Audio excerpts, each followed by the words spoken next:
Hola, ¿qué tal? Hoy vamos a analizar un caso clínico de gran relevancia, tanto por su presentación sintomática sostenida como por los desafíos que implica el abordaje de enfermedades parasitarias en el paciente adulto. Nos centraremos en una infección por Giardia lamblia, un protozoario flagelado. Para comprender este caso, debemos profundizar en el agente etiológico Giardia lamblia, actualmente también clasificada como Giardia intestinalis o Giardia duodenalis. Este es un protozoario no invasivo reconocido mundialmente por su alta prevalencia en el tracto intestinal humano. Su éxito como patógeno radica en un ciclo de vida altamente especializado que presenta dos formas evolutivas claramente diferenciadas, el trofozoito y el quiste. El trofozoito es la forma vegetativa caracterizada por una morfología piriforme de 12 a 15 micrómetros, con dos núcleos que presentan cariosomas centrales cuya disposición recuerda visualmente a un par de anteojos. Este organismo posee 4 pares de flagelos y crucialmente un disco suctorio ventral. Esta estructura le permite anclarse firmemente a la mucosa del duodeno y las porciones proximales del yeyuno, alterando la superficie epitelial y desencadenando un síndrome de malabsorción al interferir con la absorción de nutrientes. Por otro lado, el quiste, una forma de resistencia de pared lisa y menor tamaño, es el verdadero responsable de la transmisión, siendo el estadio infectante que sobrevive en el medio ambiente tras ser eliminado en las heces. La transmisión ocurre por vía fecal-oral, ya sea por el consumo de agua, alimentos o superficies contaminadas con quistes, o mediante el contacto directo persona a persona, con un periodo de incubación que oscila entre 1 y 2 semanas. Sin embargo, aquí es donde surge el conflicto clínico que queremos discutir hoy. Epidemiológicamente se estima que esta parasitosis afecta a cerca de 200 millones de personas en Latinoamérica, Asia y África, aunque la yardiasis es altamente prevalente en la población pediátrica, donde a menudo genera cuadros de diarrea crónica de difícil erradicación. En los adultos, el comportamiento clínico suele ser distinto, manifestándose frecuentemente como cuadros asintomáticos. Esta falsa percepción de que la yardiasis es solo una enfermedad infantil ha distorsionado el algoritmo diagnóstico en el paciente adulto. Al descartarla de entrada en favor de otras patologías, se le niega al paciente una solución oportuna. Por ello, el propósito de este análisis es doble: exponer cómo este sesgo diagnóstico altera el pronóstico del paciente y, sobre todo, proponer una revalorización de las técnicas de escrutinio clínico laboratorial necesarias para evitar diagnósticos tardíos y complicaciones nutricionales innecesarias.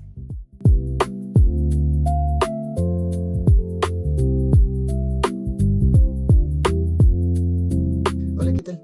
Después de la introducción, vamos a presentar un caso clínico en el cual vamos a hablar de un paciente masculino de 26 años, el cual la historia clínica refiere que es de la ocupación o es un asesor financiero, el cual vive en la zona urbana del Cantón Quevedo. Lo importante de este caso clínico es mencionar que el paciente no tiene ningún tipo de antecedente patológico relevante, salvo una apendicectomía y episodios de gastroenteritis en el pasado. Pero estos dos no explican por sí solos el cuadro clínico que presenta actualmente el paciente. Los estudios diagnósticos de laboratorio o laboratorio de escrutinio nos refiere que el paciente llega a tener una carga genética compatible con una hipertensión arterial o diabetes mellitus, pero que igualmente no son clínicamente significativos o sintomatológicamente significativos con el cuadro clínico que el paciente menciona. Ahora, ¿qué es lo importante mencionar en este caso clínico? Bueno, lo normal es que cuando llega un paciente con una pérdida de peso, con diarrea crónica, tendemos a buscar una explicación fácil: que el paciente tenga algún tipo de enfermedad base, que tenga una inmunosupresión o que esté inmunocomprometido o que tenga un antecedente serio de problemas digestivos.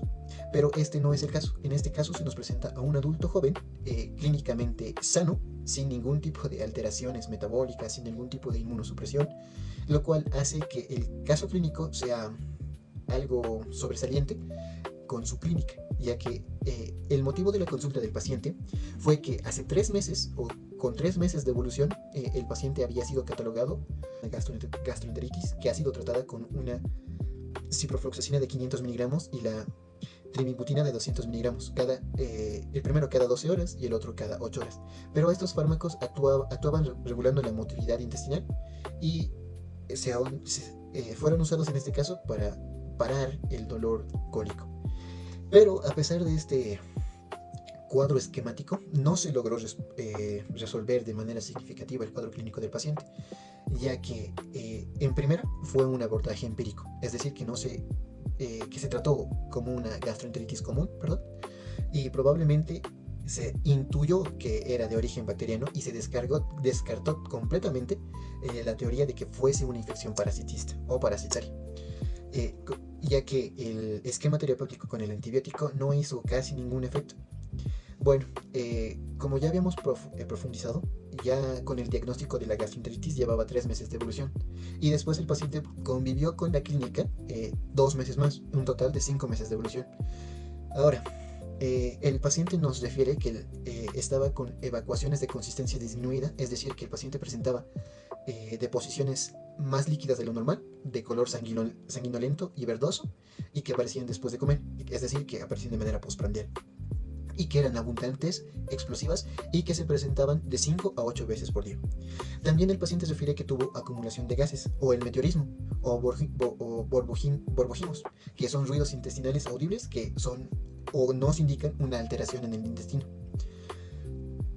También el paciente refiere que tenía dolor abdominal moderado, tipo cólico, que mejoraba después de la defecación, y también había síntomas acompañantes como la diaforesis, que era una sudoración excesiva, la astenia, cansancio general, la dinamia, que era una falta de fuerza general, y la hiporexia, que es una falta de apetito.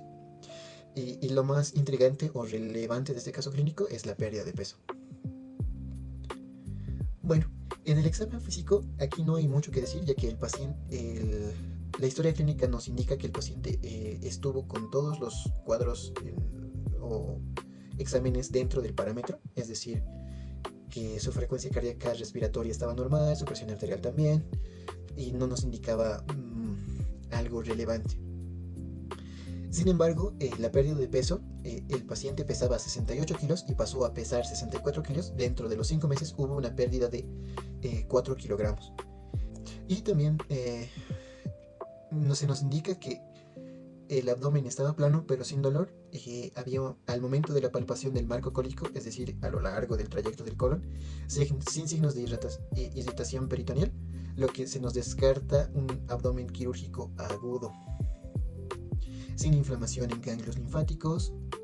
En resumen, tenemos un paciente con signos vitales estables, pero con evidencia física clara de un proceso crónico, que está afectando su estado nutricional y que se localiza principalmente a nivel intestinal. Con esto dejamos que el caso clínico planteado está listo para pasar al proceso diagnóstico.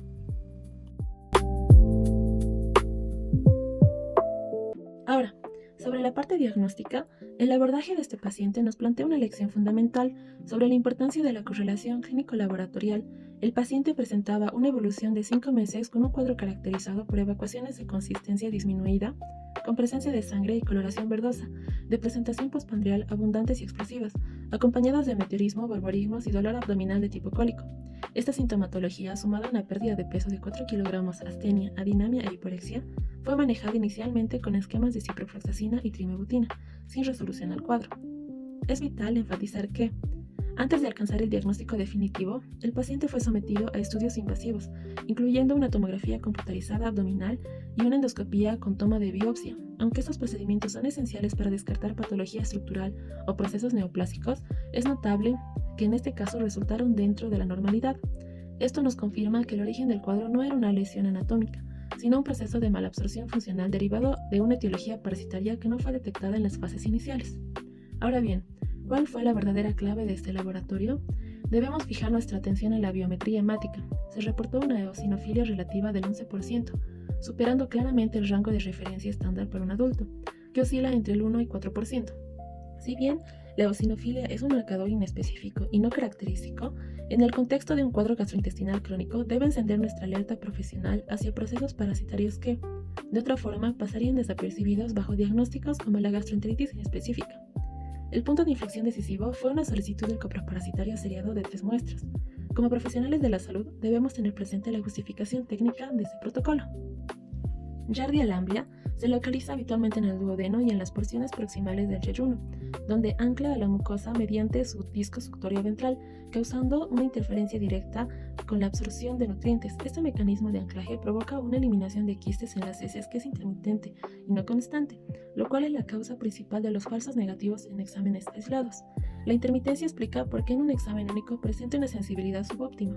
La literatura técnica confirma que, ante una alta sospecha clínica, pueden requerirse hasta 4 o 5 muestras coproparasitológicas para lograr la identificación definitiva del protozoario. Aunque la serie coproparasitológica fue el método que finalmente permitió el diagnóstico, el intervalo diagnóstico resultó excesivo y desgastante para el paciente.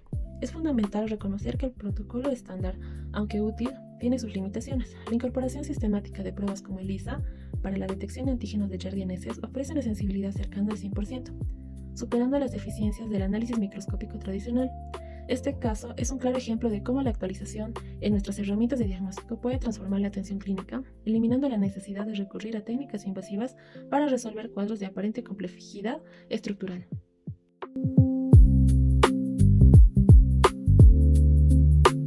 Bueno, pasando al cuarto punto, que es el tratamiento que se instauró al paciente después de la confirmación mediante el copro parasitológico, ya explicado en la anterior sección. Corresponde iniciar un tratamiento específico en el cual existen 3 opciones farmacológicas principalmente descritas por la literatura para tratar una giardiasis. Y en este punto vale la pena explicar cuál de los 3 medicamentos o cuál de los 3 esquemas se le dio al paciente. Bueno, primero empezamos con el metronidazol, que es el antibiótico más utilizado para este tipo de infecciones, el cual tiene como efectos secundarios náuseas, un sabor metálico en la boca, y es muy importante aclarar que este medicamento está contraindicado con el consumo de alcohol, ya que puede generar reacciones adversas significativas. Después está el tinidazol, que tiene una eficacia casi similar al metronidazol, pero con efectos secundarios bastante parecidos, y la ventaja es que este se puede administrar en una sola dosis, lo cual facilita que el paciente cumpla de manera correcta su tratamiento. Después está la nitazoxamida, que está disponible en una presentación líquida, en el cual hace y resulta para un mejor manejo hacia la población pediátrica, aunque puede generar náuseas, flatulencias y una ligera coloración amarillenta en ojos y orina. En este caso en específico, el esquema terapéutico instaurado hacia el paciente fue la combinación de metronidazol y tinidazol. Y quiero hacer una conexión importante con estos 2 medicamentos ya mencionados en la sección anterior, ya que debemos recordar que el paciente ha sido consumidor alcohólico o tiene un hábito de consumir alcohol los fines de semana, el cual hace que exista una ligera contraindicación al instaurarlo, ya que podemos generar una aparición de una reacción adversa medicamentosa.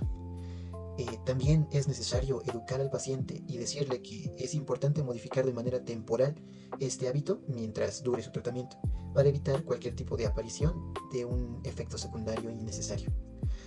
Bueno, pasando con la prevención y el seguimiento del esquema terapéutico. Aquí un mensaje claro: administrar un medicamento no significa que el problema esté resuelto de forma automática, ya que existe un riesgo de reinfección, lo que nos quiere decir que el paciente puede volver a infectarse después de haber sido tratado. Y esto generalmente ocurre cuando el paciente está en las mismas condiciones higiénicas o ambientales en las cuales lo infectaron por primera vez.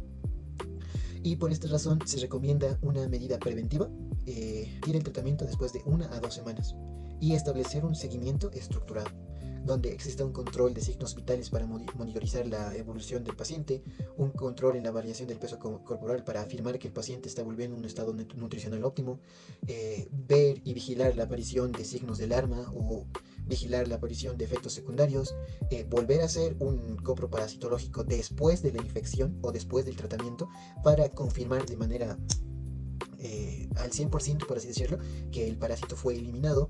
Y después realizar un hemograma para controlar si el tratamiento fue eficaz, y también controlar si es que el paciente aún presenta una anemia leve y ver si es que esta ha sido corregida.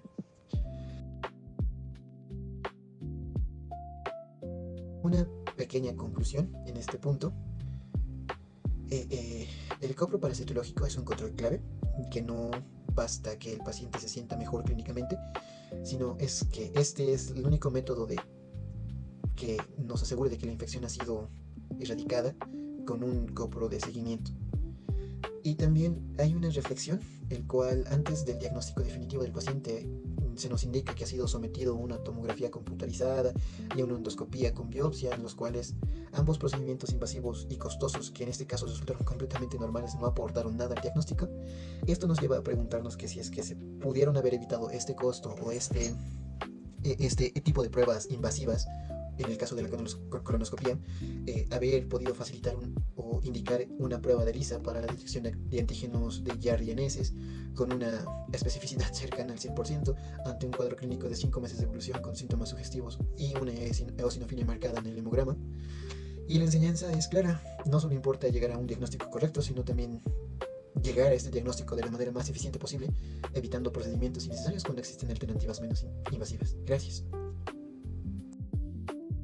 Además, que este caso nos demuestra que la giardiasis en adultos no es una patología infrecuente, sino subdiagnosticada. La clave para evitar la cronicidad del paciente reside en la sospecha clínica temprana y sobre todo en la correcta selección de herramientas diagnósticas, privilegiando así la sensibilidad analítica sobre los procedimientos invasivos para asegurar un tratamiento oportuno y eficaz. Gracias. Gradúate con experiencia. Aprende haciendo. Unifrance, innovación en educación.